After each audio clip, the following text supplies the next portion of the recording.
Si hoy necesitas ayuda urgente, esta oración a San Martín de Porres es para ti. Oh San Martín de Porres, patrono de los pobres y de los enfermos, santo humilde y sencillo de corazón.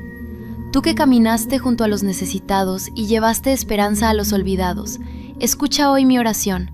Mira mis penas, conoce mis luchas, sabe lo que me preocupa. Socórreme en mis adversidades, protégeme en mis debilidades, defiéndeme en mis tentaciones, intercede por mí ante Dios y alcanza para mi vida solución, alivio y paz.